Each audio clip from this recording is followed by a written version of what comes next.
নমস্কাৰ ছাত্ৰ ছাত্ৰীসকল, আজি তোমালোকৰ মাজত লৈ আহিছোঁ ক্লাছ 5 জাতীয় বিদ্যালয়ৰ প্ৰথম অধ্যায়ৰ দ্বিতীয় পাঠ জীৱ আৰু পৰিৱেশ। এই অধ্যায়টিৰ আজি আমি প্ৰশ্ন উত্তৰসমূহ আলোচনা কৰিম। হয়তো তোমালোকৰ এই অধ্যায়টো এবাৰ 6 মাহিলী পৰীক্ষাত আহিব, হয়নে? গতিকে যিবিলাকে এতিয়ালৈকে কুৱেশ্যনবিলাক লেখা নাই তোমালোকে নিশ্চয় লিখি ল'বা।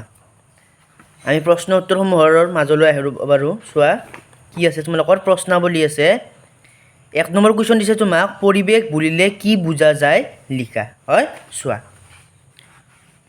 ইয়াত মই দি দিছোঁ, পৰিৱেশ বুলিলে আৱাস আৰু ইয়াৰ চাৰিওফালৰ অৱস্থাকে বুজা যায়। এইটো হৈছে পৰিৱেশ বুলিলে কি বুজা যায়, এনচাৰটো লিখি ল'বা।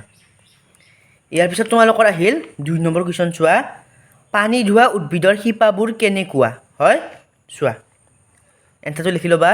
পানী ধোৱা উদ্ভিদৰ শিপাবোৰ চুটি আৰু কোমল, তদুপৰি শিপাবোৰ থোপা বান্ধি থাকে। হয়, এইটো লিখি ল'বা। পানী ধোৱা উদ্ভিদৰ শিপাবোৰ চুটি আৰু কোমল, তদুপৰি শিপাবোৰ থোপা বান্ধি থাকে। হয়, এবাৰ আহিছোঁ 3 নম্বৰ। চোৱা, অভিযোজন বুলিলে কি বুজা লিখা। চোৱা এনচাৰটো, সকলো জীৱই বিভিন্ন উপায় বা কৌশলৰ সহায়ত নিজৰ পৰিৱেশৰ লগত খাপ খাবলৈ চেষ্টা কৰে। পৰিৱেশৰ লগত খাপ খাবলৈ লোৱা এই উপায় বা কৌশলবোৰক অভিযোজন বোলে। লিখি ল'বা তোমালোকে। এবাৰ আহিছোঁ 4 নম্বৰ কুৱেশ্যন। চোৱা, পানী ধোৱা উদ্ভিদবোৰে উপঙি থাকিবলৈ কি অভিযোজন কৰে? হয়, চোৱা, পানী ধোৱা উদ্ভিদবোৰৰ পাত আৰু ঠাৰিবোৰ কোমল আৰু সুপোকা, তদুপৰি শিপাবোৰ চুটি আৰু কোমল, শিপাবোৰ থোপা বান্ধি থাকে। এই সুকীয়া গঠনৰ বাবে পানী ধোৱা উদ্ভিদবোৰ উপঙি থাকে। এইটো লিখি ল'বা। হ'ল,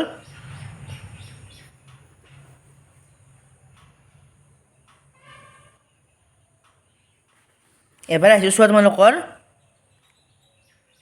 5 নম্বৰ কুৱেশ্যন। মাছে পানীত চলাচল কৰিবলৈ কিয় সুচল পায়? চাই যাবা। মই দি দিছোঁ, মাছৰ গাটো চেপেটা, মাজভাগ বহল, মূৰ আৰু নেজৰ ফালে চিয়া ঠেক, গোটেই দেহটো বাকলিৰে আবৃত।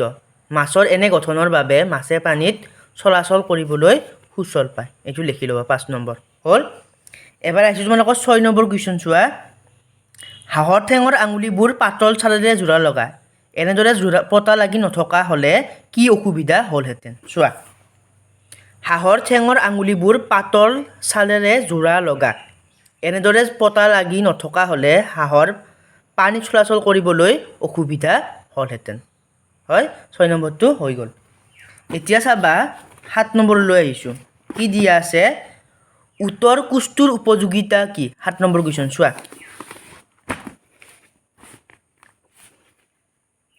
উটে কোচটোত বহু পৰিমাণে চৰ্বি আৰু পানী জমা কৰি ৰাখে। মৰুভূমিত বহুদিন কোনো খাদ্য বা পানী খাবলৈ নাপালেও শৰীৰত জমা কৰি ৰখা পানী আৰু চৰ্বি ব্যৱহাৰ কৰি উটে ঘূৰি ফুৰিবলৈ শক্তি পায়। হ'ব, এইটো হৈছে উটৰ কোচৰ উপযোগিতা। হ'ল, এবাৰ আহিছোঁ তোমালোকৰ 8 নম্বৰ কুৱেশ্যন। চোৱা, যে পৰ্বতৰ প্ৰাণীবোৰৰ গাত দীঘল নোম কিয় থাকে? এইটো হৈছে 8 নম্বৰ কুৱেশ্যন। এনচাৰটো চাই ল'বা। পৰ্বতৰ প্ৰাণীবোৰৰ গাত দীঘল নোম থাকে কিয়নো নোমবোৰে এই প্ৰাণীবোৰক অতিপাত শীতৰ প্ৰকোপৰ পৰা ৰক্ষা কৰে। এইটো 8 নম্বৰত লিখি ল'বা। তাৰপিছত আছে তোমালোকৰ 9 নম্বৰ কুৱেশ্যন। চোৱা, 3বিধ বাকলি থকা আৰু 3বিধ বাকলি নথকা মাছৰ নাম লিখা। হ'ল, চোৱা, 3বিধ বাকলি থকা মাছ কি কি দিছোঁ মই ইয়াত, ৰৌ, মিৰিকা আৰু পুঠি, আৰু 3বিধ বাকলি নথকা মাছ বৰালি, পাভ আৰু মাগুৰ। এইটো 9 নম্বৰ।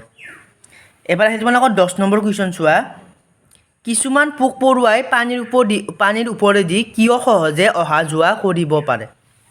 চাই যাবা।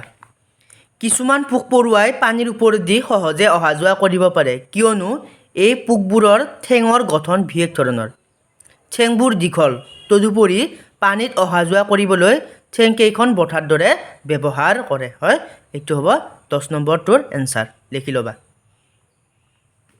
এবাৰ আহিছোঁ তোমালোকৰ 11 নম্বৰ কুৱেশ্যন। চোৱা, ভেঁকুৰে কিয় নিজে খাদ্য প্ৰস্তুত কৰিব নোৱাৰে?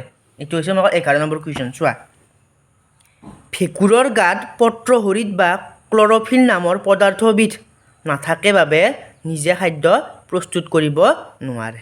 হ'ল 11 নম্বৰ এবাৰ লাষ্ট কুৱেশ্যন চোৱা কেকটাছৰ পাতবোৰ কাঁইটলৈ ৰূপান্তৰ হোৱাৰ কাৰণ কি তো লাষ্ট কুৱেশ্যন চাই যাবা কেকটাছৰ পাতবোৰ কাঁইটলৈ ৰূপান্তৰ হোৱাৰ কাৰণ যাতে পানী গছৰ বাহিৰলৈ ওলাই যাব নোৱাৰে তদুপৰি কাঁইটবোৰে আন জীৱ জন্তুৰ পৰাও এই গছবোৰক ৰক্ষা কৰে এইটো তোমালোকৰ 12 নম্বৰটোৰ এনসাৰ লিখি ল'বা হ'ব আৰু লগতে যিবিলাকে ভিডিঅ'বিলাক চাই আছা প্লিজ চেনেলটো ছাবস্ক্ৰাইব কৰি ল'বা আৰু শ্বেয়াৰ কৰি দিবা তোমালোকৰ বন্ধু বান্ধৱীক